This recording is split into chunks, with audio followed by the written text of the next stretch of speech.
I would imagine at this point in our lives, almost every single one of us knows what it feels like to not belong.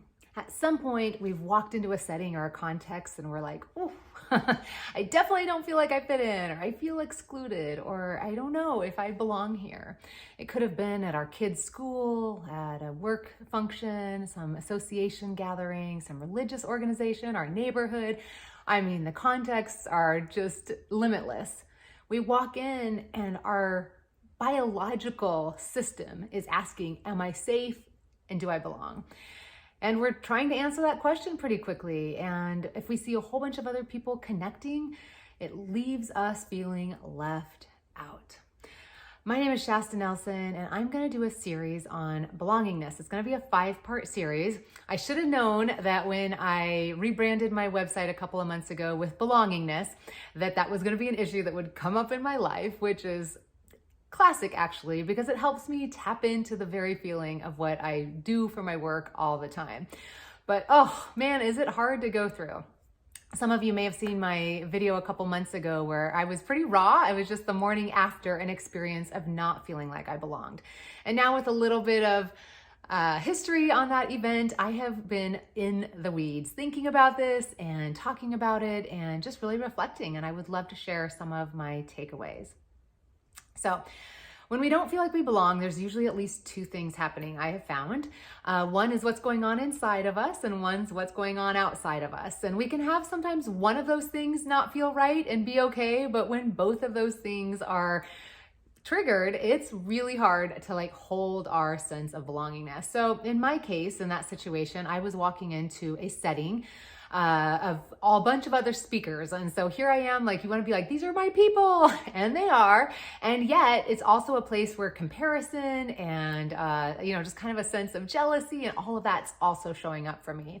So in my business and in my work, I was I was having some insecurities. I was wondering if I was doing as good as I could. I was seeing other people succeed and be amazing. And so already off the bat, I'm feeling insecure. I'm feeling a little hard on myself. I'm having some imposter syndrome. I'm trying to figure out how I want to present in that setting. The temptation is to want to present oh yeah, everything's going great, I'm successful. And yet that wasn't feeling authentic and true. And so trying to figure out how to be vulnerable and authentic in a setting that I can go into performing mode if I'm not thoughtful about it. And it's a setting where I just, quite frankly, was feeling some of my own shame. And then you couple that with a setting where I'm seeing some people who really know each other gravitate to each other, and a setting where some people who I so admire are just thriving and succeeding in areas that I feel jealous of. And I'm seeing some people that just feel like they're, just connected in feeling like they've got roles and an identity and a place to be, and just feeling like, wow, I don't know if I belong here. So you kind of grab those 2 things together. And for me, it was like this perfect storm of ooh, I don't know if I belong here. So the 2 big emotions that just kind of flare up is shame directed at myself and blame directed at others. And it's easy to go into both. I think some of us might do one quicker or easier than the other, but I think they're often kind of twins birthed at the same time. It's really easy when we feel shame to feel like it's somebody else's fault or to be defensive. And so I am human like the rest of us. I was feeling shame for sure. And then blame, definitely. I could think of all kinds of things that other people could have done to make that a better setting. And so what are some of the effects that shame and blame had on me that might be something that's resonates with you when you have these moments? So I wrote down some notes. I'm going to be looking down here. But one of those effects is that when I'm blaming people, without meaning to, I'm devaluing them and I'm judging them. And so I'm determining that they aren't doing things the right way, that they should be doing something different, take your pick, but I'm immediately pushing them down in some way, which is not who I want to be and not anything that ever benefits the person doing it. But we do that. When we've been hurt, we kind of start devaluing and judging other people. The other thing we do is that I was reinforcing a narrative that hurt me, quite honestly. I was feeling like I didn't belong. And so then therefore I was looking for evidence to support that theory.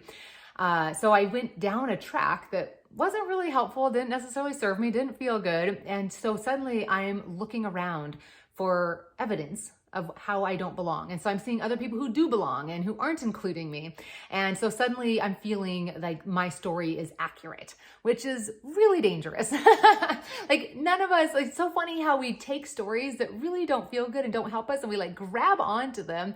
And you would think those would be the stories we'd want to kind of like, oh, that doesn't feel like a good story. I'm not sure I want to like buy into that. But man, you buy into that story of like, they are excluding me, they're a clique, I don't belong.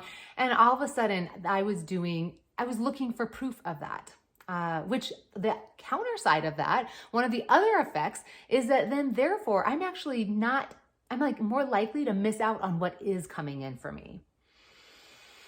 I'm more at risk of looking over there and saying, ooh, why isn't that person talking to me? And I'm missing the person who's standing right here talking to me. I'm missing the other people who are near me that also need to be included that I could go talk to. I'm missing opportunities and I'm not taking in the other love around me. I'm not looking for love. Because my narrative is that I'm being left out, I'm looking for evidence to support that. And so therefore I'm not looking for the evidence to support, I am okay, I can find love here. So suddenly now I'm devaluing, I'm adopting a story that's hurting me, and I'm using that story to have like a lens that basically makes it harder for me to see what I am being given. Doing all of this, it puts me in a situation, like many of us, of fight or flight, right? And so we tend to, most of us in that setting, withdraw. And so we intend to pull away, which is the exact opposite of what we wanted. Like, that's not lost on me. Here I am wanting connection, and so I'm going to pull away. But yeah, we do that. We do that to like lick our wounds, to prove to them that we don't need them. Whatever our defense is, we have an explanation. I don't need this, I can find something else. And we just kind of pull away. And boy, was I tempted to do that. Like, let's just cut our losses. I don't need to pay money to feel this way. I don't need to go to all this effort to travel somewhere where I feel this way. And it's really easy to want to withdraw. And so now the fourth effect of this shame and blame thing is we are pulling away from the very thing we want. So now we're a terrible strategy, right? So that sucks. This is not going to help us feel more belonging. And the fifth effect that kind of rises up for me is when I'm doing all of this, I'm basically putting my peace in somebody else's hands. I'm basically, like deciding that I'm a victim, if you will. I don't use that word, that doesn't come in my mind, but those are my actions, is that if I don't belong here, they're doing something and I just need to pull away. And I'm now doing something that is putting my peace in somebody else's hands, so that I didn't choose to be empowered and to like find my own peace. And so I'm like basically victimizing myself in a way. And let's be clear, this is a setting where I wasn't being victimized. Certainly there are settings where that is happening. I am going to talk in the next episode about some of the questions that I ask myself, some of the reflections that I ask myself in these kinds of settings. And one of them is, spoiler alert, am I actually being rejected? And maybe in some settings we actually are. But in my experience, in the vast majority of settings, we just don't feel as close to somebody as they look like they are to each other, and we feel rejected, but they're actually not rejecting us. And so in all of these settings, if I can pull away and remember that, then I don't have to do all these other terrible feelings of shame and blame and have this effect that's leading me to actually stay in my lack of belongingness. So join us in the next episode where we look at some of the questions, 5 questions of how we can actually walk ourselves back, thinking through what can I do in this setting other than just what's instinctive and reactive. So this video, I hope, helped you kind of think about how you feel and respond. And maybe it's different. Maybe different emotions and different effects pull up for you. And I'd love to hear some of them in the comments. For me, I was just kind of trying to share with you what it felt like on my side, with hopes that it helps give language for some of you.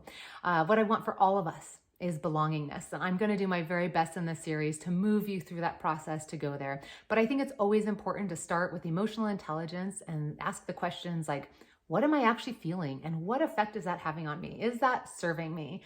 And so that's where we start, is what does it feel like to you when you don't belong? How do you react? And what effect does it have on your ultimate desire to belong? So subscribe to my channel, make sure you get the next one, and I'll see you on the next episode.